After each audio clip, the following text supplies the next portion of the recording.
Welcome back to the morning show here on Arise News. The issue of if at all, rather than when a Nigerian of Igbo extraction could become president of Nigeria, has been one of the most recurring puzzles in Nigerian politics. A close associate of President Muhammadu Buhari and a life patron of the Newspaper Proprietors Association of Nigeria, NPAN, Alhaji Ismaila Issa Funtua, was our guest on this program a couple of days ago. And when he was faced with that same question, he declared that the Nigerian presidency is not meant to be handed out or be used to assuage any form of tribal sentiment. He advised Igbos in Nigeria to join or identify with a political party if their ambition of producing a president of Nigeria will ever materialize. For a conversation around this and other subjects of national significance, we're now being joined from our Rise Abuja studio by Dr. Okey Ikechukwu, a leadership consultant and executive director of System Specs Leadership Academy based in Abuja, Nigeria. Dr. Ikechukwu, welcome to the morning show. Good morning and Happy New Year. Good morning, Doctor. Happy New Year. Yes. I wish you the same. Yes, I'm sure you must have been following the controversy over Igbo Presidency. And Alhaji Issa Funtua was on this program. He expressed an opinion. What he actually was saying was that Igbos would need to engage other Nigerians more proactively if they want to be president of Nigeria, if they want to produce president of Nigeria, and that they cannot just assume by some kind of politics of ethnic balancing that the presidency of Nigeria will be handed over to the Southeast on a platter of gold. In other words, Igbos will need to get the votes. Now, what do you think? What is it that is standing between Igbos, in your opinion, and the presidency of Nigeria?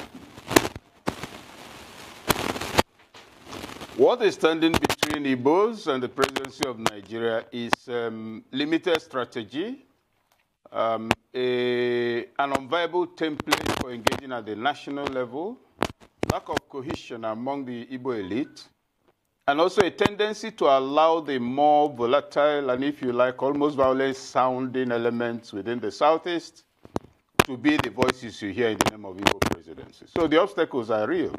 Alhaji Funtua's observation are spot on several areas. If you look at the political history of our country, those who have emerged as president in an election have often been people who were not, if you like, heavily endorsed by their people. Awolowo had the entire Southwest behind him. He never became president. The same for Zik. The same for Sir Ahmadu Bello. Shehu Shagari became president not because he's from the north, but because the rest of the country felt a little more comfortable or didn't feel sufficiently threatened by him. Obasanjo got 99% of the votes cast in the southeast, and Falaye, who is Yoruba, endorsed by the southwest, lost to him. Now, that's a subsisting paradigm in our national politics, that Nigerians tend to be a little more comfortable with somebody who doesn't appear to be the champion of his brothers and sisters or his own ethnic group. And that appears to be the lesson that's still not lost, that's still not learned or is lost on those who are clamoring for Igbo presidency. In fact, there's been the observation that there's too much Nzobu or a Nyimba approach to it. If we're members of a community and there are, say, 15 clans in our town, and the presidency or the leadership of the clan moves from one clan to the other, a clan that's talking too much about its own interests will not attract loyalty from the other clans. It's as simple as that. And that's a challenge on the table as far as I can see. So Funtua is correct. The Southeast needs to strategize better. The political leadership needs to be seen to have leverage across all borders. You must ask yourself today, how many politicians from the Southeast have genuine respect across the entire spectrum of the Federation? If I'm from the North or if I'm from the Southwest, do you think I should feel very comfortable? You see, the point he made, which we must admit, even if it sounds unpleasant, is that this is not a kindergarten class where you're handing things over. If you're talking about equity, which is correct, equity must also be contextualized within the issue of political sensitivity to the possibility of stability. Those are the issues on the table. And as I can see, as far as I can see, and based on what he said, yeah, there are grave challenges facing the Southeast in the aspiration for the presidency in Nigeria today. And most of that challenge comes from within. Thank you for that analysis, Doctor. So now let's stay on strategy and the art, well, not art, business of winning an election, since it's such a financial enterprise. Analysts have posited that you need to win 5 states in Nigeria to become president of Nigeria, and those states are Lagos, Kano, Kaduna, Katsina, and Jigawa. Do you agree with that position? And how would a candidate from the Southeast be able to clinch these states? Well, first, I will, yes, it's possible to argue that anybody who secures these 5 states has a very high chance of becoming president. But it is not correct to say that securing those states is all you need to become president. There's, first of all, the matter of overall number, the total number of votes cast, and then spread, and you get into the 5% out of a certain ratio of states in the country. So all those are facts. Now, talking about becoming president through election, you must win. To win, you will need foot soldiers. And I ask myself, I am from the Southeast, so if I want to be president today, where are the foot soldiers I have in Kano, in Jigawa, in all those other places? These are the things to put on the table. If you recall, during the last election, a number of people contested on the platform of the PDP. And the issue I had, in the course of some consultations connected with, there were candidates you knew that they will not win any votes in the Southeast, and whom the PDP eventually didn't field. Very good candidates. If you take, for instance, Lamido was, for me, what I got to know of him, a very, very, very wonderful person in his own respect and for what he did for his own state. But you see, if you bring him out as a candidate, marketing him in the Southeast will be the job of Hercules. And so when you're talking Igbo presidency and you're pretending that you can come to Abuja, get a concession, and some people say, you guys have suffered, so we'll give it to you. You need to wake up to the reality that this is. Politics doesn't work, and I've come to make this comment sometime in the past. It's not a level playing field, but it is a playing field. If you don't know how to play football, don't enter the pitch. If others are wearing football boots and you're going barefoot, the chances are that you'll be injured. And we're walking into this without football field. It's a land, it's full of landmines. So back to the specific matter of the states you mentioned. Yes, I don't know of anybody from the Southeast who will have enough stronghold in any of these states to so twist the vote that he has enough, and they will be 90%. Now that's where the real work is. The strategy is to begin to engage. Abiola got the votes from nearly every part of this country because Abiola was also in every part of this country consistently, regularly, and on all kinds of issues. He went for naming ceremonies. Doctor, do hold your thoughts for just one moment. We do need to go on a very quick break, and as soon as we're back, of course, the conversation will continue. Stay with us.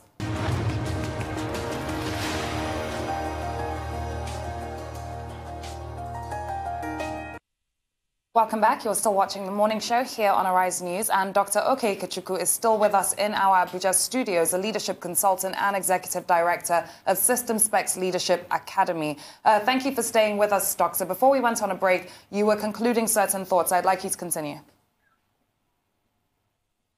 Yes, please. It's about the possibility of a person of Igbo extraction becoming president and securing the endorsement needed across the country. And I was making the observation that Abiola was able to do it because he was always everywhere. He was a people's man. He attended naming ceremonies, the commissioning of mosques, the building of churches, made donations. Everyone was at home with him. So he wasn't voted in because he was Yoruba or because he was a businessman, but because there was something about him that made everybody comfortable. Now, if you're talking about presidency from the Southeast, who will have that clout? What are the contacts they are making? What leverage do they have? And over and above all of that, you also raise a few specific issues. Let's even look at the possible candidates. People have mentioned Okey Ikechukwu. Some have mentioned Dave Umahi, who is the current governor of Ebonyi State, and a few other names. And I just laugh because, if you like, these are non-starters. Ikechukwu was Deputy Senate President for 12 years. And with all due respect and without prejudice to what the man has done, because I have a lot of respect for him, he doesn't stand a dying dog's chance of becoming president because whether we like to admit it or not, apart from the political elite who hold office, nobody knows who these people have mentioned across the country, and particularly up north. So it is not it cannot be an elite engagement.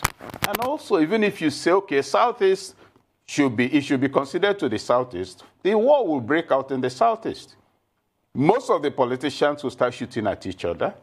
Dave Umahi and the Kuremadu will start fighting. Peter Obi, they will start attacking him. In fact, take what happened during the last election, and it give you a sense of what to expect from the Southeast. Obi was announced as a vice presidential candidate, as vice to Atiku. Before then, it's reported that Atiku had promised Kuremadu that position. And then Atiku made an announcement without consultation, and then all hell broke loose. There was comprehensive mobilization against Peter Obi from the Southeast.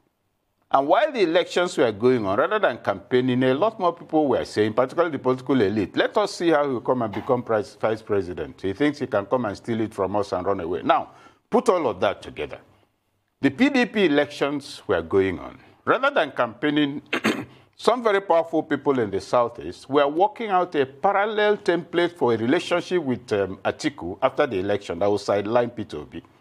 These are facts I know because, if you like, I was involved, even if tangentially. So you ask yourself, if Nigeria meets today and say a president is coming from the Southeast, the kind of intra-filial conflict in the place will frighten other people into saying, if these people cannot even hold themselves together, why should we entrust our collective well-being to them? Poor strategy, poor elite maturity, limited engagement, lack of cohesion, and so many other things are the handicaps. In addition, and let's not overlook the fact, the Nigerian state has already been taken over by a hegemonic leadership, if you like, with a regional orientation. And the way you take over from a hegemonic leadership is not by crying in the street. It's not by saying waka to them, it's by designing a comprehensive strategy. And when those you call leaders are at each other's throat, they don't meet for a joint strategy. Each person is going for group survival. What do you expect? That's probably the only region in the Southeast where you find people who are between 67 and 75 or 8 still hoping for and struggling to become ministers, still desperate to get into all committees instead of... So they've not brought up anybody in the last 35 years. Well, okay. And that's why you have probably the highest number of people who go around... Sorry? Okay. Yeah, still on, you've been talking a lot about strategy, but let's again focus a little more on context. You'll recall that in the First Republic, that is before the Civil War, Igbos were in the commanding heights of industry, education, government, and everywhere. And then the Civil War came. Some people are saying beyond even the presidency, after the Civil War, there's been an organized attempt to marginalize Igbos in Nigeria. Do you think that this is true? Persons who claim that insist that the Civil War has not really ended and that Nigeria, as a country, is still punishing the Igbos. But shouldn't that be justified on the basis of another argument, that Igbos are still insisting on the Republic of Biafra? And that's going by your line of argument earlier on, that maybe elite maturity, maybe failure to engage is part of the problem. Why should anybody take a president of Nigeria from a part of the country that is still talking about succession years after the Civil War? Yes. I will touch on the matter of marginalization of the Igbos. The marginalization is conscious, comprehensive, and sustained. Let's not deceive ourselves about that. If you take the population of people who survive on the fringe of legality, if you look at smuggling and such things, you see, the fact is that, no, let's not even go there. Go to JAMB and the academic performance across all levels of the educational system. Look at the percentage of people from the Southeast who are doing well academically from entry to the point of graduation, but you don't find them in the economy, you don't find them in the armed forces, you don't find them in the civil service, you don't find them in the commanding heights or even middle heights or uncommanded heights of anything. Now, academic excellence presupposes some level of intelligence, and when people who have capacity and intelligence are marginalized, that intelligence will be deployed for survival, but clearly outside the domain of legality. You look at their peers and their mates from other parts of the country, they are the ones who are in leading positions. So let us face it, The Southeast, the bulk of the population of the Southeast is not in policy and decision-making platforms of the nation. So that in itself is marginalization. Then you also take a simple inventory of the number of police checkpoints in Nigeria. Close to 80% of them are in the Southeast. You will travel from Abuja or anywhere. You count the number, probably 1, 2, or 3. You go to the Southeast in a distance of 150 kilometers, you count about 18 police checkpoints. And it is said they are collecting money. So So you look at all of that. Customs, which markets do they raid apart from those in the Southeast? You finish importing things, you travel all the way, and they come into the market to say it's contraband. So it will seem to be not just a question of political marginalization, but also economic marginalization, sustained intimidation, and refusal to develop the place. What rail lines do you have in the Southeast, or which ones are they working on? How many roads are good in the Southeast? Federal roads, not one, and that is since 1999. And you can name them: Port Harcourt to Enugu, Enugu to Onitsha Express, Calabar to Port Harcourt. Every single one of them is in a disastrous condition and has been so for 20 years of democracy. And that means that the average person from the Southeast has to spend more on repair of his vehicles, has to spend more on the, more time on the road. And on top of it, he's made to pay toll every 2 kilometers on the same road. So there's no question. The place is not marginalized. It is devastated. The issue then is, if you're devastated, devastation is not a new thing, political devastation. The question is, what has been the role of the Igbo elite? The Jonathan government was, if you like, even if it's not correct to use the expression, was an Igbo government. All the commanding positions were held by Igbo, including the army, where Hejrika was, I think, chief of army staff. What did they do? What did they do within the period? The scandal is not that they didn't do anything, but they were not even, if you like, meeting as a people. You suppose that if Northerners or people from the Southwest or whatever held those positions, they will not occasionally meet to strategize for their people. People were going to work and going back to their houses. So who will come down from heaven as Messiah to rescue the Southeast when the leaders standing forth in their names were just walking and going home? In my place, they say that the chick that doesn't follow or listen to the calling sound of the hen, the mother hen, is one that gets picked by the hawk. And that's why you see that Igbo public office holders are living in silos and can always be taken on and demolished as individuals with no group whimper. And then you talk about, the voice of Afeni Ferrarewa. What's the voice of Ohaleze? Coming to make a speech on TV or to say we are marginalized and sound very angry, that doesn't translate into strategy. For those watching you, it suggests also a little that you're too temperamental to be strategic. After you come to abuse us very well on the, on TV, and you go home and people come and shake your hand, say, no, you gave it to them. You want results, not applause. And that's the crisis of the Southeast. So Ohaneze, is he holding the people together? Can it hold them together? What has been the trajectory? 1999, Ohaneze made a press release, advertised it, I think, in 7 newspapers, that the Igbos had endorsed Falaye as their candidate, and that this is the voice of Igbo. Now, that voice of Igbo that said Falaye was Igbo candidate watched as Obasanjo got 99% of Igbo votes. 2007, Ohaneze made the same release, the same thing happened. So you find that lack of cohesion is there, the need for strategy is there, and marginalization is very real. And unless you have people who can come and speak for you, you're finished.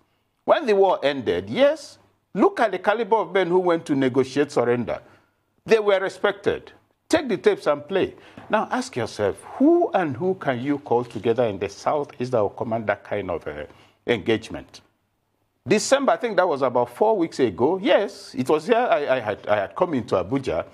I think it had to do with the National Leadership Award. This very conversation came up between Senator Ibrahim Ida, Professor Anya Oanya, Professor Obe, former VC of Unilag, and myself. In fact, it was Senator Ida who was, he said that they don't know who to talk to if you're talking about the Southeast, and this is a fact. Before, there were people whom, if you spoke to in the Southeast, you will know that the Southeast can be rallied. Where will it be? The current political leaders that have emerged since 1999, most of them, in order to be fair, are people who maintain elite conspiracies and relationships in order to secure elections. They are not in touch with the people. If you recall, and this is not being personal, the most powerful person in the Southeast under Obasanjo was a brother from Anambra State, Andioba. Very powerful himself and his brother, Meselu. What did they do with the Southeast? How does their town look as we speak? How many people did they convert into real human beings? These are the issues. Well, quickly, okay, today, because we'll soon wrap this up. Yeah. But the other point about succession, about this campaign for Biafra, do you think that that is counterproductive? In the circumstance, it is counterproductive because it will only deepen the fears of those who are not sure. And also, it further endangers the Igbo elite because Biafra does things the Igbo elites are sellouts, and if they have their way, they will kill them off. And the Igbo elite is in fear of what to do with Biafra. So, again, as an outsider looking at that, you tell yourself, these people are a little too disorganized. If you like, even a little too dangerous to allow into the village square. So it's counterproductive. It is. Not that the cause of Biafra is wrong, no. IPOB is in place because correctly, Igbos are marginalized, Igbo youths are wasting, the political elite has no real position, and is worsened by this government where, in fact, if you look at the political geography of political office in Nigeria, you can assume that the Igbo man does not exist in terms of appointments and the rest of it. Unless, of course, Ngige is to represent Igbo man. I don't know who he talks apart from himself. So IPOB has a genuine point in saying that our people are marginalized. Now, the approach and the relationship with the Igbo elite is where the real danger and scare is. Thank you for all those points. And to also buttress your point, we had Peter Obi on the PDP ticket this last elections, and President Buhari doubled his votes in the Southeast. What is the way forward? Precisely. The way forward is quite simple. The elite must sit down and answer 3 questions. Question number 1, what is our collective interest as a people, politically and economically? Question number 2, who are those that can drive this interest for us objectively and be fair to all? And 3, and finally, those who want public office but who have no capacity, how can we sort them out so they stop making a nuisance of themselves? I mean, what do you call it? Buhari swept the Southeast because there was an agreement to deliver him by those whose brother is supposed to be going to be the vice president. There's a failure of leadership in the Southeast, and it is as simple as that. And then when you sit down and look at the engagement of those holding offices today, the governors, the only good news perhaps is the new governor of, one of the few things that to smile about is probably the new governor of Imo State, Okey Ikechukwu, who is really busy doing, you won't believe it's the same state that Rochas was dancing in the village square without clothes. So these are signs of hope. The Southeast elite needs to come together and plot a way forward for their people. The people cannot rescue themselves. Well, thank you very much. Think of what I would do. Thank you. Thank you very much. We'll have to close the conversation at this point. Thank you indeed.